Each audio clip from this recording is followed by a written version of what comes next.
What happens when a starving serf awakens with 10 trillion machines inside his blood? Luolan is about to turn a frozen bandit prison into his first stepping stone. His eyes open beneath a low cave ceiling glazed with white frost. Freezing air cuts across his bare arms while blood and mold poison every breath. This is not the wasteland where he spent more than 10 desperate years. It is not the train station where falling bombs erased his second life. Yet the memories of that final white flash remain painfully clear. Luolan has already crossed between worlds twice, and fate has spared him again. His first life began on a peaceful Earth as an entirely ordinary man. His second began inside Waterblue Star, a civilization ruined by nuclear war. Poisoned land surrounded isolated base cities where clean water meant survival. His parents worked themselves to death before reaching 30 years of age. One brother died in an accident while another surrendered to untreated sickness. Luolan survived because transmigration granted him one small and peculiar advantage. A fist-sized storage space existed inside his mind, hidden from every detector. Anything placed there vanished from the outside world until he summoned it again. He could also apply limited pressure within the space and crack objects apart. That minor ability was unimpressive compared with the miracles found in fantasy stories. In the wasteland, however, even a hidden pocket could keep someone alive. Luolan became a smuggler carrying precision components, documents, and valuable data drives. Each successful delivery earned food, medicine, water, or pieces of precious metal. Metal could purchase entry into a base city and the protection of citizenship. He spent more than 10 years collecting enough for that impossible dream.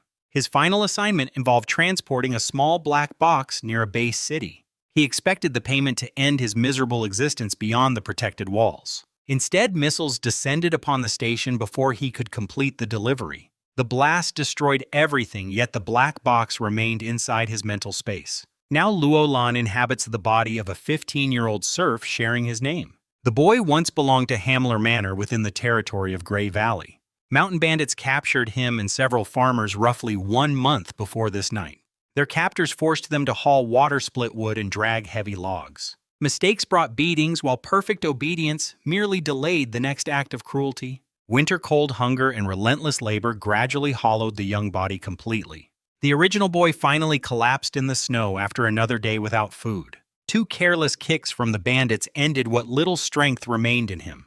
Other serfs carried the unconscious body into the cave, but he never awakened.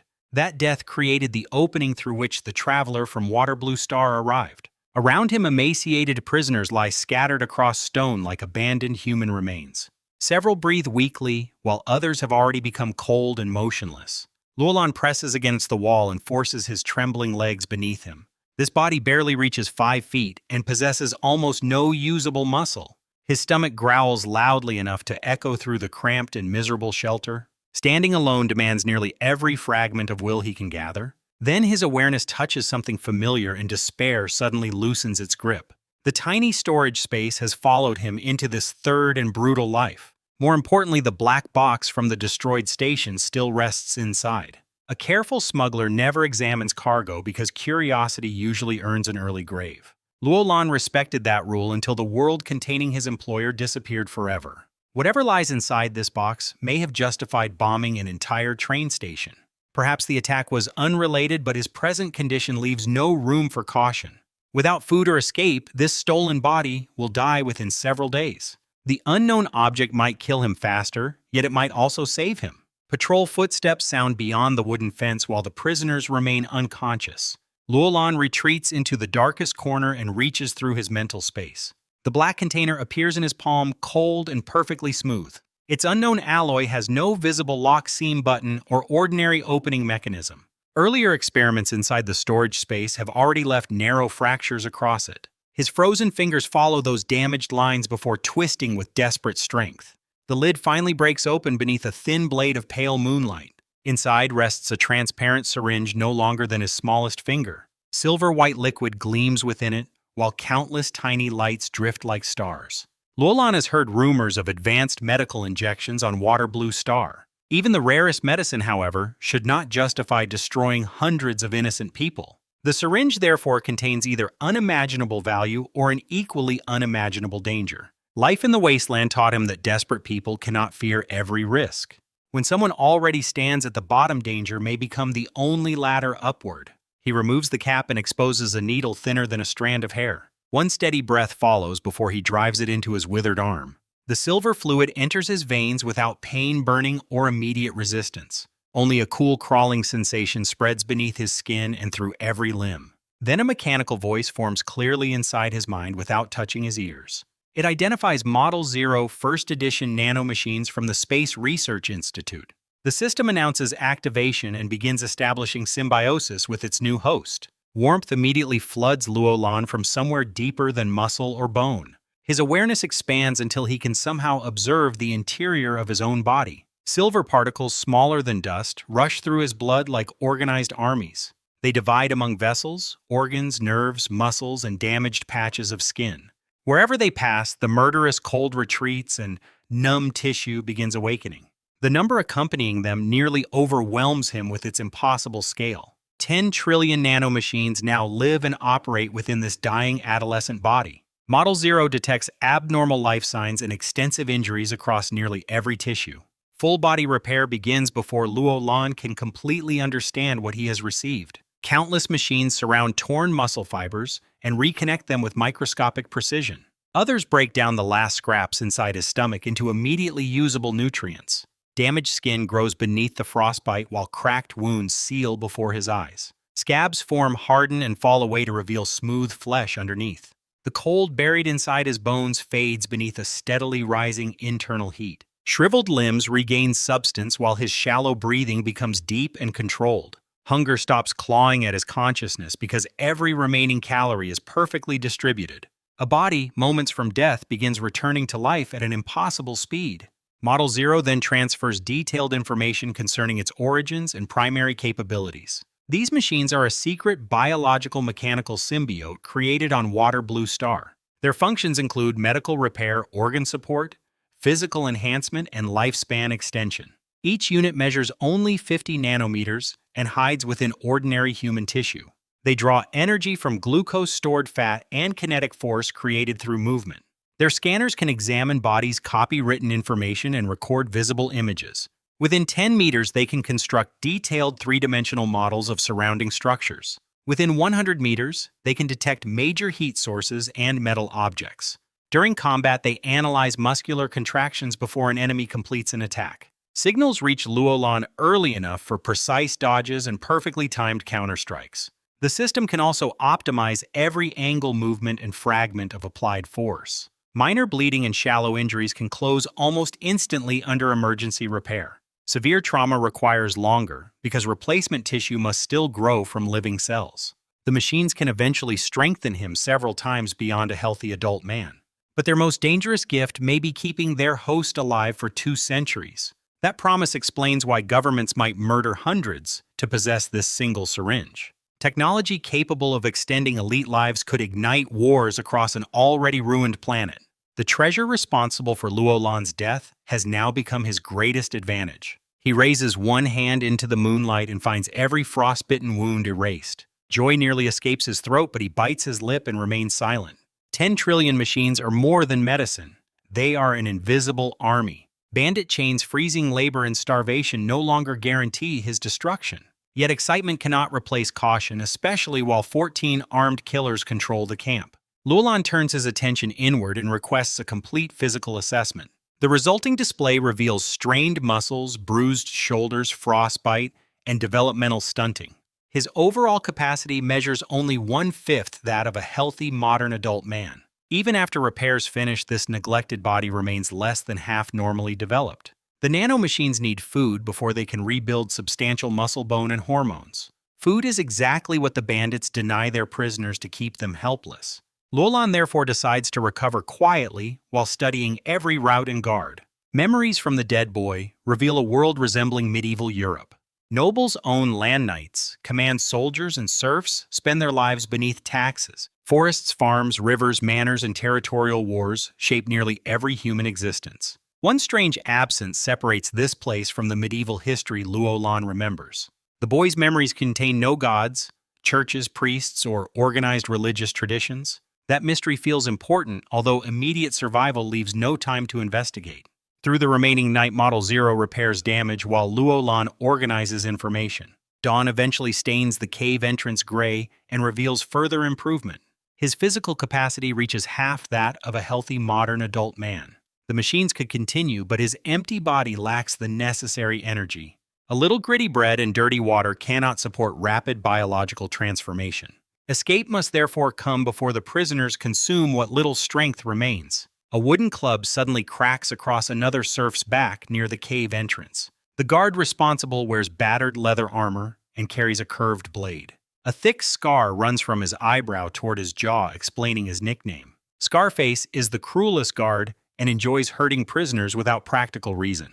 Days earlier, he removed one man's leg and abandoned him in the snow. Many injuries repaired during the night came from Scarface's repeated beatings. The guard orders everyone outside for woodcutting, hauling water, and clearing snow. Failure to meet his demands means losing the tiny ration keeping them alive. The serfs rise like corpses pulled upright by invisible and merciless strings. Nobody speaks protests or looks directly at the men controlling their lives. Luolan lowers his head, selects a dull axe, and joins the line.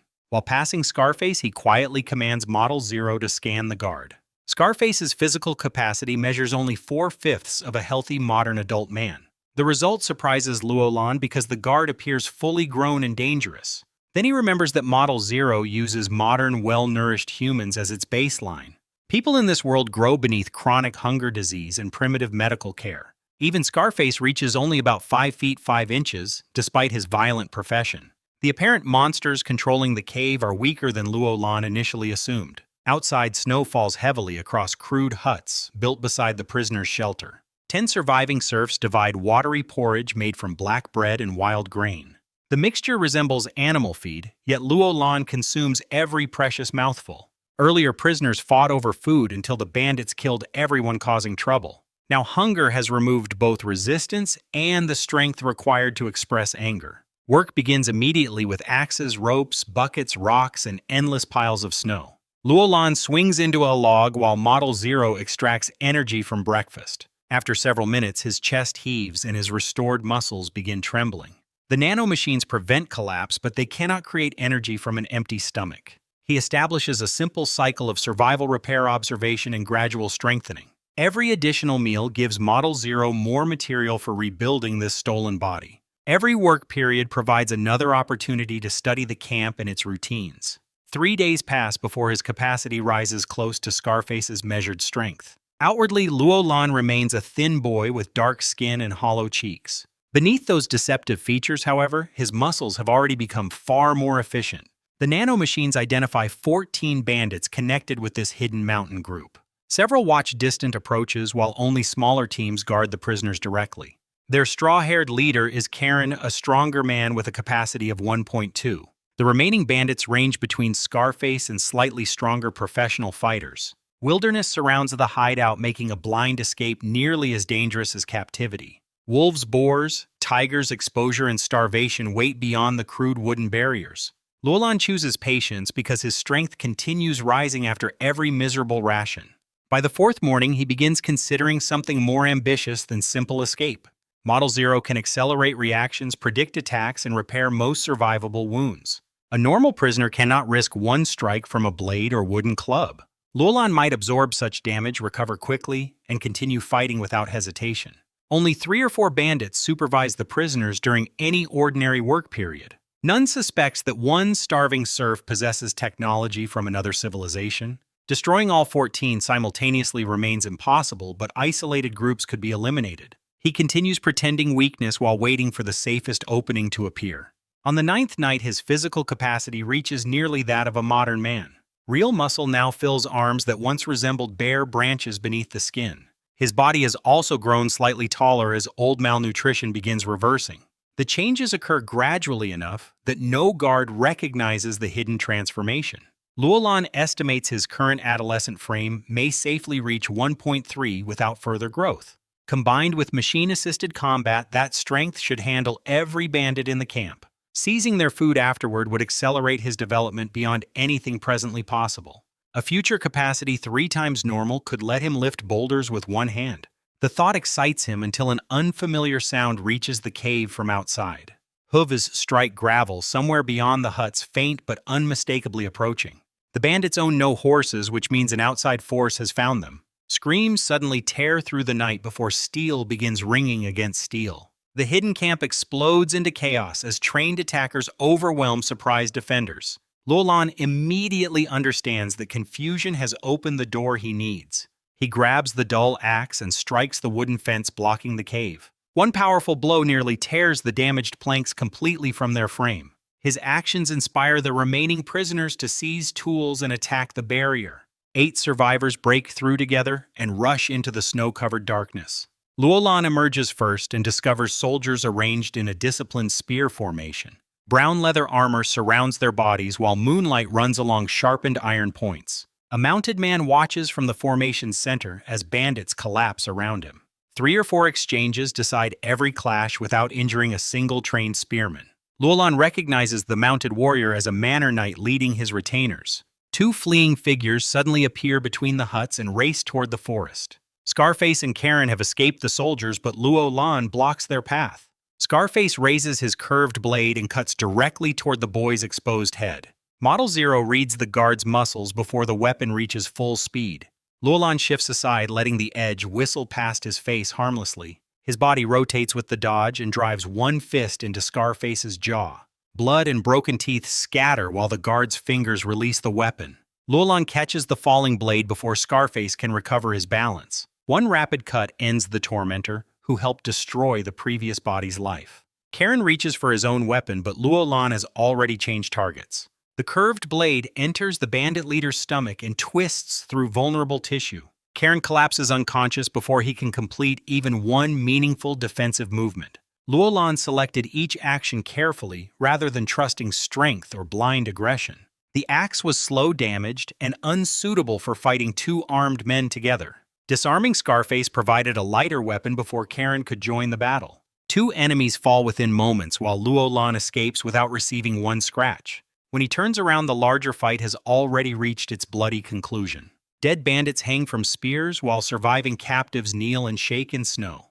Luolan immediately drops to one knee before the approaching noble and soldiers. In this world, offending a powerful lord can become a death sentence. The mounted knight identifies the bandits as deserters from the conquered Lioli River territory. He dismounts, walks toward Karen, and removes the unconscious man's head cleanly. Luolan notices that the knight's one-handed sword weighs nearly 4 kilograms. Such a weapon should be clumsy, yet the man handles it like light wood. Curiosity overcomes caution, and Model Zero quietly measures the warrior's physical capacity. The result strikes harder than any weapon Luolan has seen in this world. Knight Hand possesses more than 4 times the strength of a healthy modern man. Luolan had believed 3 times normal would make him nearly superhuman. This noble passes that level while fighting comfortably beneath heavy armor and winter clothing. Memories claim Hand can survive against 100 ordinary men on a battlefield. Luolan previously dismissed those stories as exaggerations supported by wealth and equipment. The scan proves that Hand's body genuinely exceeds normal biological limits by an enormous margin. Swords and feudal estates may therefore hide powers absent from ordinary medieval history. Perhaps this world contains battle energy magic or another system he cannot yet recognize. His confidence fades as a greater mystery replaces the bandits he has just escaped. Hand orders every remaining criminal executed, then turns his attention toward Luolan. The knight's cold gaze settles on the blood-stained boy who killed 2 armed men. Hand asks for Luolan's name while the nanomachines quietly prepare for danger. Luolan keeps his posture low and answers with the proper fear of a serf. The knight then asks whether this thin boy killed Scarface and Karen alone. Luolan confirms it without boasting excuses or unnecessary explanation. Surprise crosses Hand's face as he studies the uninjured 15-year-old before him. Even trained soldiers would struggle to defeat 2 armed bandits that quickly. Hand orders Luolan to stand and announces that every captive will return home. He commands his squire Lore to prepare a document granting Luolan freedom. The conquered Lioli River territory has expanded Viscount Rot's lands and responsibilities. More soldiers are needed, and Hand believes Luolan belongs in the army. He instructs the boy to report to the barracks after reaching Grey Rock Town. The other serfs react with shock because freedom is almost impossible to purchase. Their status differs slightly from slavery, yet labor and taxes consume their lives. Only free citizens may enter the standing forces controlled by the Viscount. Soldiers receive weapons training shelter and 3 reliable meals every day. That promise alone places them above farmers who regularly endure hunger. War remains dangerous, but serfs are dragged into noble conflicts without military privileges. Professional service therefore offers Luo Lan a far better road than returning to fields. Some prisoners envy him and imagine that Hand may eventually make him a squire. They also understand that confronting the two bandits would have killed anyone else. Hand's soldiers search the hideout and recover food coins and stolen possessions. The knight distributes the minor wealth among his men instead of claiming it. Luo Lan receives several copper coins for defeating Scarface and the bandit leader. Copper, silver, and gold form the local currency, with each tier worth 100 below. The rescued prisoners cook the bandits' supplies while the exhausted soldiers rest. Because Luo Lan will join the army, the veterans begin treating him differently. He uses that opportunity to approach Nakin, an experienced soldier willing to talk. 2 copper coins and respectful curiosity quickly loosen the veteran's guarded tongue. Luo Lan indirectly praises Hand's enormous sword and apparently impossible strength. Nakin explains that Hand is a low knight, capable of overturning a horse cart. Viscount Rot stands above him as a mid-knight with far greater destructive power. One sword swing from Rot can cut through steel several fingers thick. High knights are rarer still and possess strength that sounds like legend. Stories claim they can toss stones weighing hundreds of pounds like children's balls. Luo Lan realizes Hand is merely the lower step of an extraordinary warrior hierarchy. Nakin also describes Grey Valley's place within the larger Purple Thorn Kingdom. Neighboring kingdoms include Black Moon and Guaishuan, though his knowledge reaches little farther. 3 months earlier, the Rot family defeated the Norton rulers of Lioli River. The victors absorbed the territory and used marriage to secure their political claim. Their combined lands now cover roughly 7,000 square kilometers. Expanding wealth requires a larger army, so the Rot family seeks 1,000 soldiers. Karen once served as a Norton squire before defeat destroyed his position. He fled into the mountains, gathered deserters, and turned his resentment into banditry. Hand personally hunted him because the raiders caused a valuable war horse to escape. Luo Lan finally guides the conversation toward the secret behind knightly strength. Nakin identifies a hereditary training system known simply as the breathing method. Luo Lan remembers fictional warriors channeling energy through controlled breathing and hidden techniques. He wonders whether these knights can release blades of air or defensive force. Nakin laughs and dismisses such powers as nonsense invented by traveling storytellers. Knights cannot split castles from a distance or wrap themselves in magical shields. Their superiority comes from flesh, bone, speed, endurance, and overwhelming physical force. That answer makes the phenomenon more interesting, because ordinary biology should have limits. Luo Lan carefully asks whether a commoner can learn the breathing method. Nakin's humor vanishes as he warns that the technique belongs exclusively to nobles. Commoners are forbidden even to possess written information concerning its practice. One wealthy merchant supposedly bought a method from a ruined knight.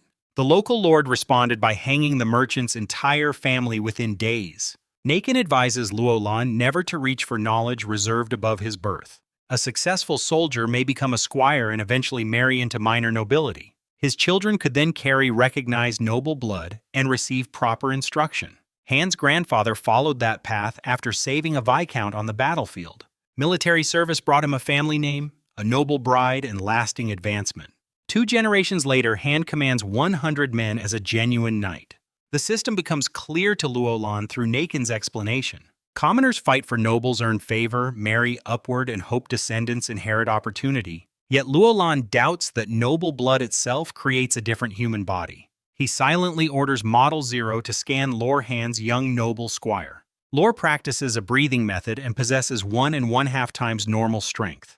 Within seconds, the nanomachines construct a detailed model of his internal structure. No unknown organs, unusual tissues, or biological distinctions separate him from Luo Lan.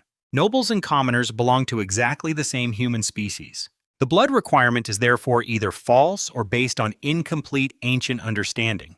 Proving that requires observing the full breathing method while someone actively practices. Getting caught spying would mean execution before Luo Lan could explain anything. Model Zero offers a solution because its scans need no physical contact. If a practitioner trains within 10 meters, every internal change can be recorded. Luo Lan quietly chooses his next goal before the campfire burns low. He will steal the breathing method without taking a page weapon or witness. At dawn, the soldiers prepare supplies while the rescued serfs gather their belongings.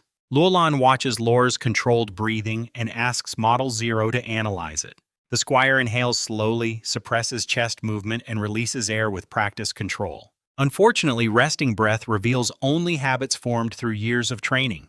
The core mechanism remains hidden because Lore is not performing the actual method. Approaching Hand closely enough would be reckless for someone recently freed from serfdom. A noble's favor can vanish the moment a commoner appears disrespectful or ambitious. The group travels down snowy mountain paths and reaches a village before evening. Farmers celebrate survival before anxiety concerning homes and families replaces their relief. They have been missing for 1 month, leaving tools, children, and cottages unprotected. Luolan avoids their discussion and washes beside a village well. His reflection shows black hair, dark eyes, and a still boyish face. The features resemble his earlier lives closely enough to feel strangely familiar. The following afternoon, the party reaches Hand's manor behind a wooden boundary fence. Serf cottages, workshops, and the knight's larger residence occupy the protected grounds. Hand officially removes Luolan's status and arranges relief for every rescued farmer. He then rides away with Lore to report events at the Rod estate. The manor's new steward is a smiling, slightly heavy man called Old Keela. His predecessor was hanged after losing the warhorse that triggered Hand's furious expedition. Old Keela grants the survivors 1 month without labor and half a sack of grain. The farmers scatter toward their homes while Luolan remains behind. Old Keela invites him inside a comfortable mud brick house with a proper stove. He provides clean linen clothing, new shoes, and a generous chicken dinner. The steward claims friendship with Luolan's late father and regrets neglecting him. Memories reveal that the two men barely exchanged greetings during the father's lifetime. Old Keela is investing in someone whom Hand may raise above ordinary villagers. A future squire or respected soldier could become a valuable ally.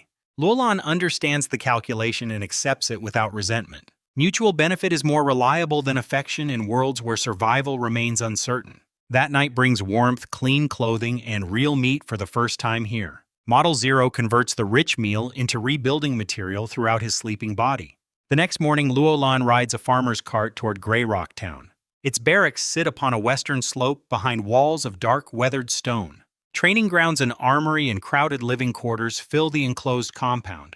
Dozens of selected young men wait outside beneath the thinning morning fog. Some carry family swords, while others possess only bread and patched clothing. 100 recruits will train beneath 10 veterans and a single centurion. Gray, a towering blacksmith's son, delivers their first brutal introduction to military life. The Viscount feeds and equips them so obedience is expected without hesitation. Training lasts several hours daily, while guard duty continues through winter nights. Bandit hunts and territorial wars may cost limbs, blood, or life itself. Gray demands commitment from anyone hoping to remain inside the barracks.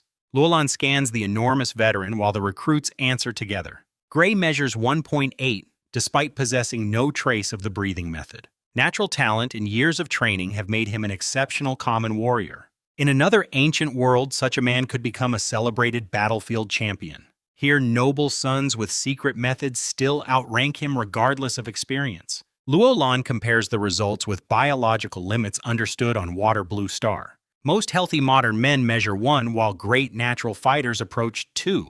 The rarest specialists may touch 3 within one narrow field of performance. Knights break that boundary across strength, endurance, speed, and durability simultaneously. Their reaction speed improves less dramatically, leaving Luolan one decisive advantage. Combat mode detects muscular tension and begins movement before an attack fully develops. Model Zero can reduce his response time to a fraction of ordinary human reflexes. That system allowed him to defeat 2 bandits without suffering even a shallow cut. Extreme reaction assistance consumes energy quickly, so he cannot waste it carelessly. Screening begins with running drills across the muddy yard beneath veterans' insults. Several recruits fall, bleed, and force themselves upright rather than surrender. Those lacking stamina or courage are dismissed before receiving equipment.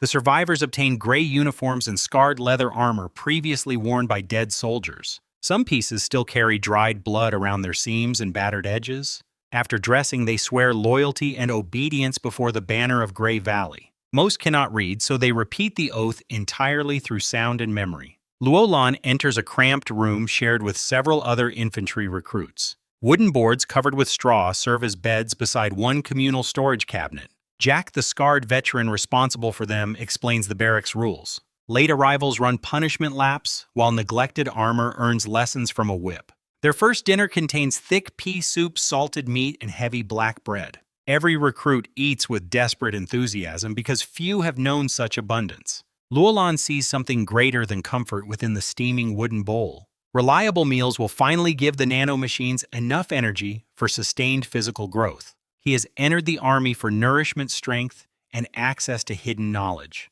Training starts before sunrise and continues with running formation work and spear drills. Model 0 adjusts Luolan's breathing and stride to prevent wasted movement. He remains near the front without finishing first and attracting unnecessary suspicion. The recruits then practice with long beach spears, tipped by heavy iron points. Veterans strike anyone whose grip stance or thrusting angle falls out of alignment. Most boys possess only half the strength of healthy modern adults. Fatigue quickly ruins their posture and turns simple movements into clumsy struggles. Luolan's nanomachines record every demonstration and correct his muscles in real time. His thrusts become clean, stable, and accurate after almost no visible learning period. Jack praises him and orders the other recruits to imitate his technique. Afternoon sessions add strength work, coordinated advances, turns, and group attacks. Night brings equipment, care patrol duty, or occasional exercises beneath freezing darkness. 4 months pass while winter weakens and spring gradually spreads across Gray Valley. Proper food and relentless work raise most recruits near ordinary adult strength. Luolan reaches 1.7 and grows several inches as malnutrition disappears. His companions attribute the transformation to youth training and unusually strong natural talent. The army next introduces wooden swords, short blades, thrusts, blocks, and grappling. These ugly techniques are designed for packed formations where long spears become tangled. During one session, a broad man in black leather armor enters the training yard. Gray immediately approaches him with respect never shown toward ordinary soldiers. The newcomer is Radon, their centurion and the son of a knight. Luolan has not seen him once during 4 months of service. Raiden leaves daily instruction to veterans while pursuing his own advancement. He sits beneath an old tree, closes his eyes, and begins controlled breathing. Luolan recognizes the opportunity he has been seeking since leaving the mountains. While sparring nearby, he orders Model 0 to scan Raiden's entire body. The Centurion's breath sinks below his ribs while muscles shift in a measured rhythm. Every internal response, heartbeat movement, and chemical change enters the nanomachines model. Luolan casually defeats his partner while concentrating almost entirely on Raiden's training. The scan places the Centurion at 2.8, just below the natural human boundary. Breaking past 3 separates elite common fighters from genuine knights in this world. Raiden may never reach that threshold despite years of disciplined breathing practice. His decision to train amid noise appears intended to strengthen concentration under pressure. That evening, Luolan studies the collected data from the privacy of his bunk. The breathing method first improves digestion hormones and the body's absorption of nutrients. Controlled movement and mental imagery influence biological processes through sustained, self-guided concentration. It resembles meditation and self-hypnosis rather than visible, supernatural energy. Commoners cannot reproduce it because correct instruction requires years of personal guidance. Luolan needs no teacher because Model 0 has captured every observable detail. Yet one contradiction remains hidden beneath the method's apparently scientific surface. Nanomachines already regulate Luolan's body more precisely than Raidon's inherited technique. They can safely raise him near 5, but high knights reach 12. Better digestion alone cannot explain bodies growing that far beyond normal limits. Practicing openly remains impossible because discovery would bring immediate execution. New recruits possess no privacy, freedom, or unsupervised hours outside military duties. Veterans receive personal time-town access and more trust during peaceful periods. Luolan decides to earn that status without exposing his impossible advantages. He performs excellently, but never moves fast enough to appear inhuman. His spear work remains precise, yet he preserves small mistakes for credibility. During races, he places near the front without humiliating every competitor. He arrives early for guard duty and maintains weapons after others begin resting. Veterans find polished armor, sharpened blades, and completed errands whenever he helps them. Younger recruits receive useful training advice distilled from Model 0's calculations. Luolan shares enough knowledge to appear generous rather than strangely perfect. He also avoids becoming an informer when soldiers privately complain about officers. Months of reliable behavior build something the nanomachines cannot manufacture directly. Both recruits and veterans begin trusting him as a dependable member of their unit. Gray eventually recommends his promotion after Luo Lan demonstrates skill and proven combat experience. Raiden approves because Hand personally recruited the boy after witnessing his courage. 6 months after enlistment, Luo Lan officially becomes a veteran soldier. He receives stronger armor, improved quarters, and a private wooden storage chest. More importantly, 1 or 2 unsupervised hours now belong to him each day. Model Zero reviews months of Raiden's practice and discovers one tiny repeated anomaly. When breathing and sword movement approach a certain ratio, Raiden's capacity briefly increases. The improvement measures only 1/100th, yet it proves the natural limit can move. Luo Lan suspects every person's ideal frequency differs according to individual physiology. He leaves camp during free time and enters an isolated forest clearing. Following Raiden's exact ratio produces no response despite perfect mechanical reproduction. Luo Lan then orders gradual adjustments above and below the recorded frequency. Sword cuts whistle repeatedly through the trees as Model Zero searches for change. At 1.2 Hz, an unfamiliar sensation suddenly passes through his entire body. The nanomachines detect unknown radiation particles entering tissue from the surrounding environment. His physical capacity rises by 1/100th without injury or visible side effects. The breathing method is not magic, although its true mechanism remains extraordinary. Correct movement allows human bodies to absorb beneficial radiation existing in this world. Noble families preserved the process without understanding why it worked differently for everyone. Their bloodline theory likely arose because instruction and successful frequencies passed through families. Luo Lan can reproduce his own exact frequency during every training session. A knight might trigger absorption once in several months through instinct and luck. Model Zero can trigger the condition repeatedly while measuring every biological consequence. Half a year later, a full year has passed since Luo Lan entered the army. His body now holds 8 times the strength of a healthy modern man. One punch breaks an old tree while the impact cracks stone beneath his foot. Luo Lan has reached midnight strength after only 1 year of secret training. Viscount Rot needed decades noble instruction and rare opportunity to reach the same level. Discovery would make Luo Lan either a priceless weapon or an immediate political threat. He keeps serving quietly because the barracks provide food, shelter, and protection. Reaching high knight strength may still require several additional years at the slowing rate. Far away, Viscount Rot receives a sealed letter concerning a possible magic beast. The answer to Luo Lan's next breakthrough is already drawing an army toward Adu Forest. The sealed message comes from Earl Wimber, the strongest regional lord beneath the kingdom's greater powers. His scouts have discovered a creature whose blood may push knights beyond their current limits. Magic beasts are animals transformed by the same mysterious force that strengthens exceptional humans. Their hides become armor, their bones become weapons, and their blood becomes priceless medicine. Viscount Rot understands both the reward and the danger hidden inside Wimber's invitation. His family controls expanded territory, yet none of his sons possess enough talent to protect it.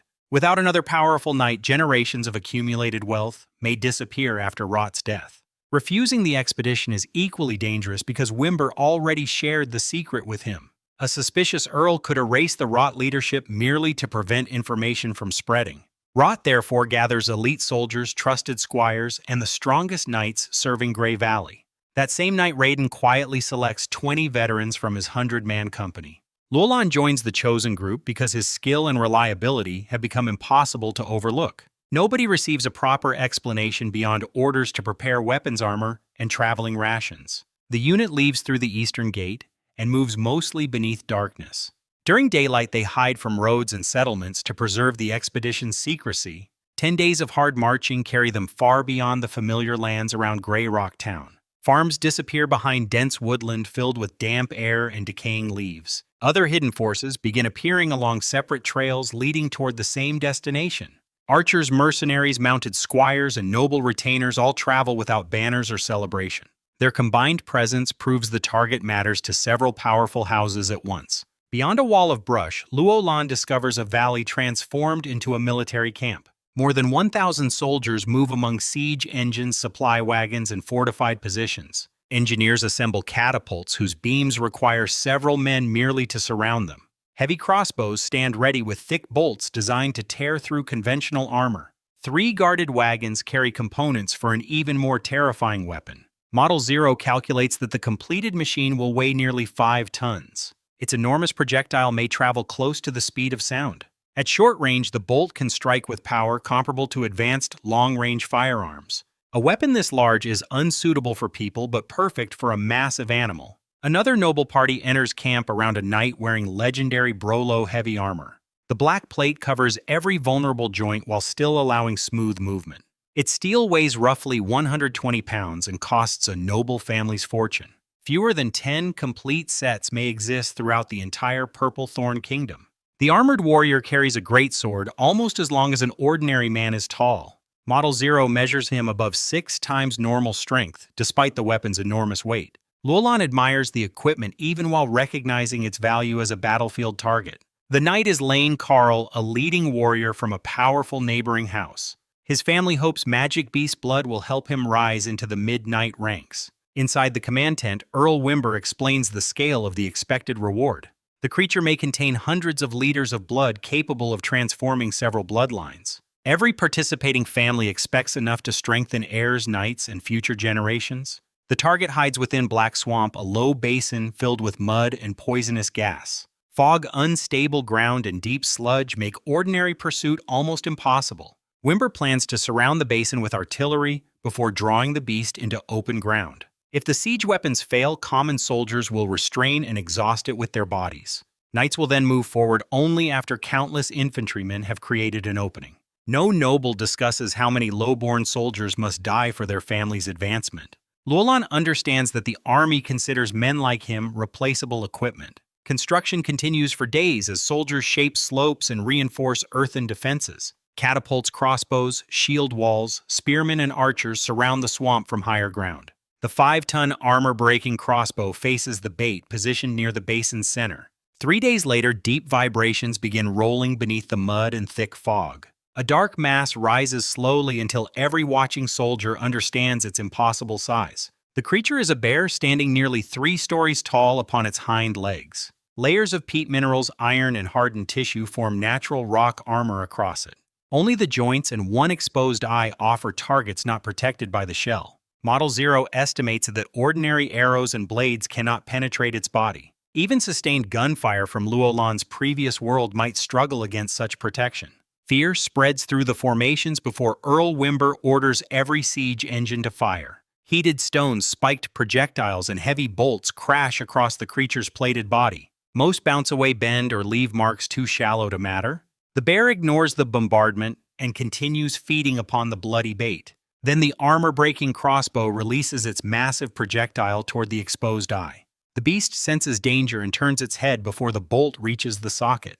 Steel tears through shoulder armor and buries deeply enough to draw dark blood.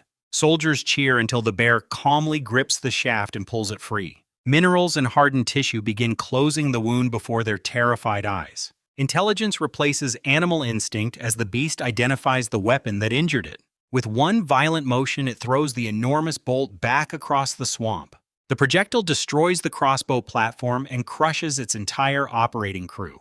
Wimber immediately orders anchor hooks, archers, shield walls, and reserve formations forward. The bear charges through them as if the prepared defenses were children's toys. Tower shields collapse, armored men fly through the air, and bodies vanish beneath its feet. Soldiers begin fleeing until execution squads murder those abandoning their positions. Lane Carl promises gold for advancing and death for retreating from the beast.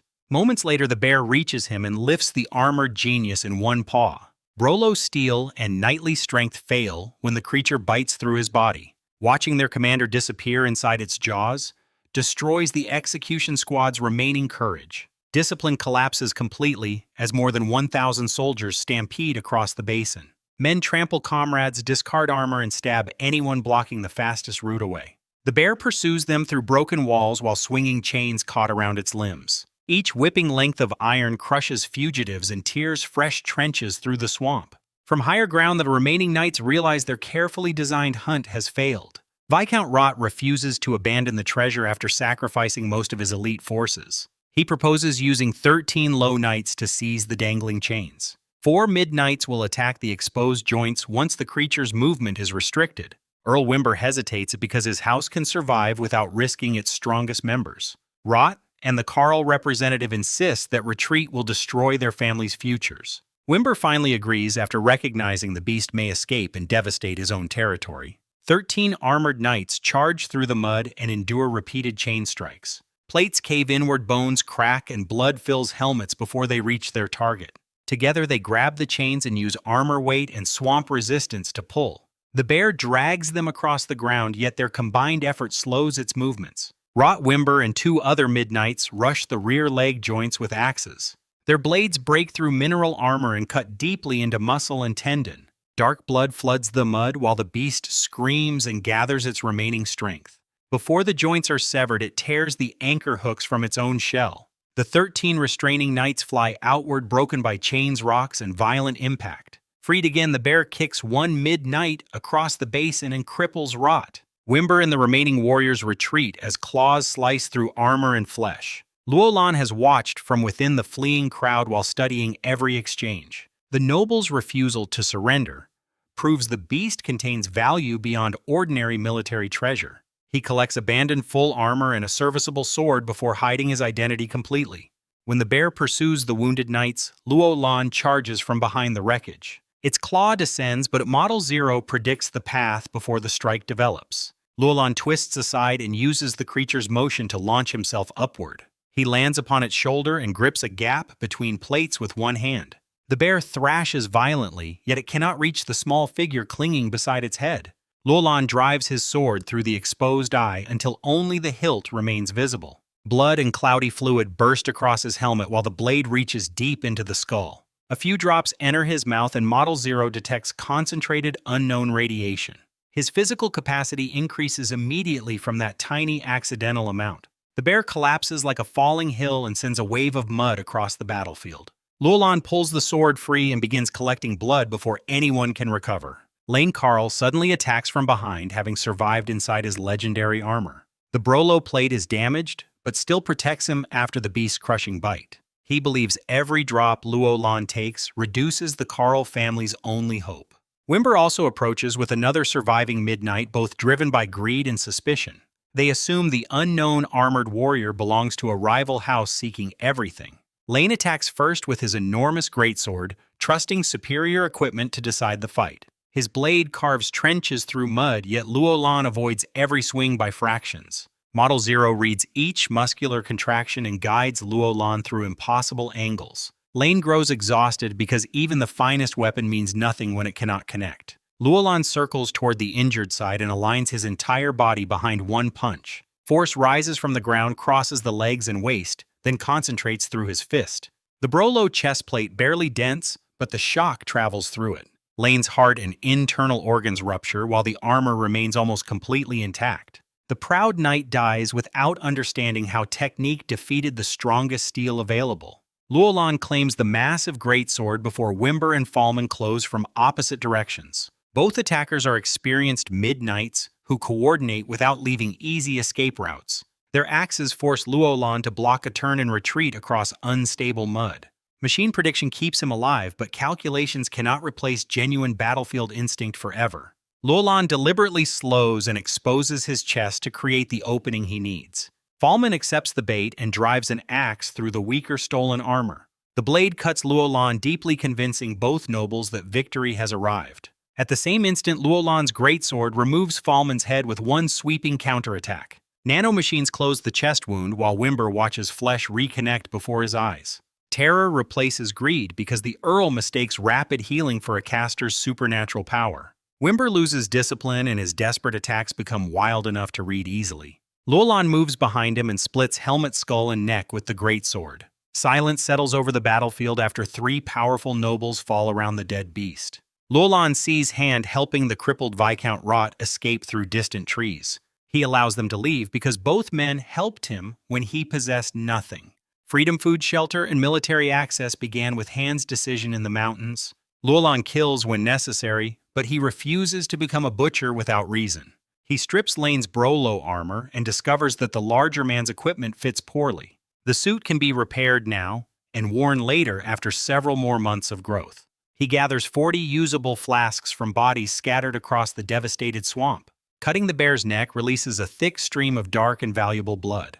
Luolan drinks directly while Model Zero accelerates absorption beyond any knight's natural ability. Heat surges through muscles and bones as his physical capacity rises repeatedly. He fills every flask and stores additional blood inside his tiny mental space. The storage remains fist-sized despite contact with radiation-rich material. Wimber's final terror also introduces Luolan to the existence of legendary casters. Nobles apparently know of beings whose powers stand outside the knightly system. That possibility convinces Luolan that even high knight strength may not guarantee safety. He carries Blood Brolo armor and the greatsword deeper into the forest.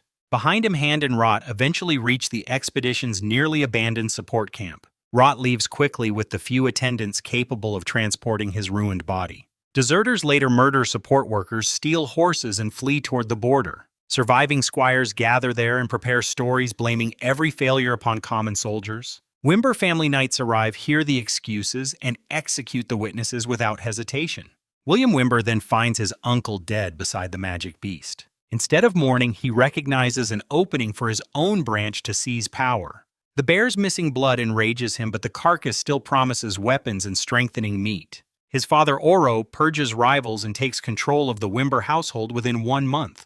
Craftsmen secretly process the enormous body inside a guarded cavern. A cloaked dwarf enters that hidden workshop without triggering any alarm. His glowing eyes and absolute confidence reveal someone beyond every knight present.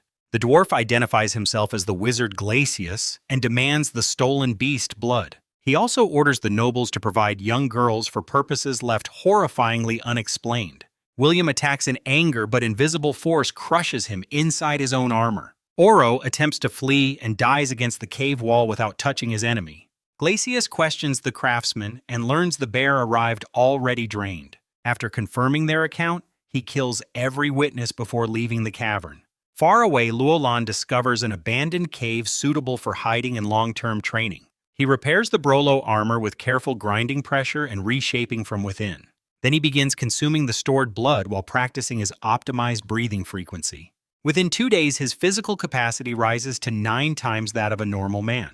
The swamp battle also exposed a weakness no amount of strength can conceal. Luolan lacks experience fighting several skilled opponents during genuine chaos. Model Zero can predict movement, but relying entirely on assistance creates dangerous dependence. He commands the system to generate virtual enemies with synchronized pain feedback. 10 simulated spearmen surround him with coordinated attacks and realistic physical reactions. The first battle ends quickly, as multiple weapons strike from directions he cannot control. Artificial pain convinces his nerves that every wound and death is completely real. Luolan drinks beast blood, recovers, analyzes his mistakes, and begins again.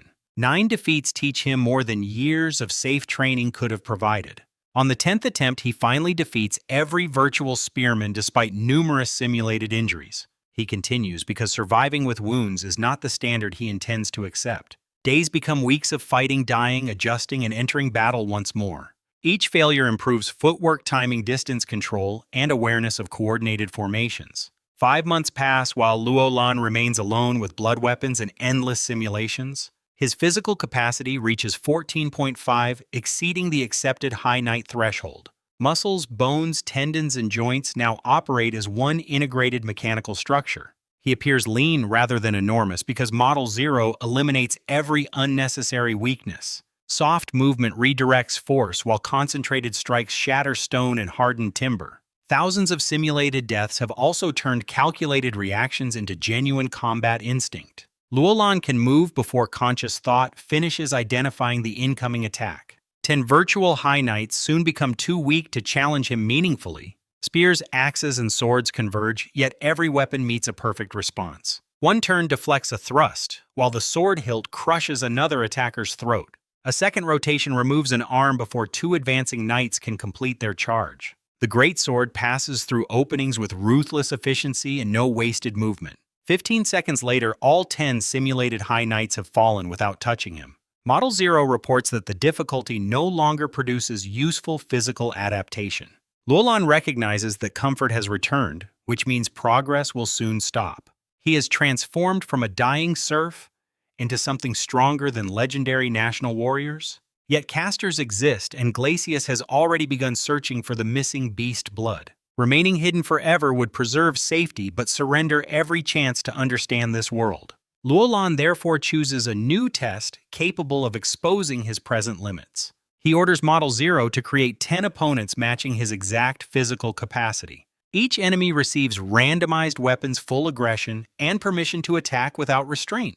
The system confirms 10 fighters measuring 14.5 have been generated. Light bends across the clearing while human outlines slowly gather around him. Every figure shares Luolan's height, structure, strength, and perfectly balanced posture. Their weapons differ, but each simulated gaze carries identical calm and lethal focus. For the first time in months, Luolan feels pressure heavy enough to sharpen every sense. He tightens both hands around the steel breaker as 10 equal monsters complete their formation. The forest falls silent when Luolan faces the first battle where his own power stands against him.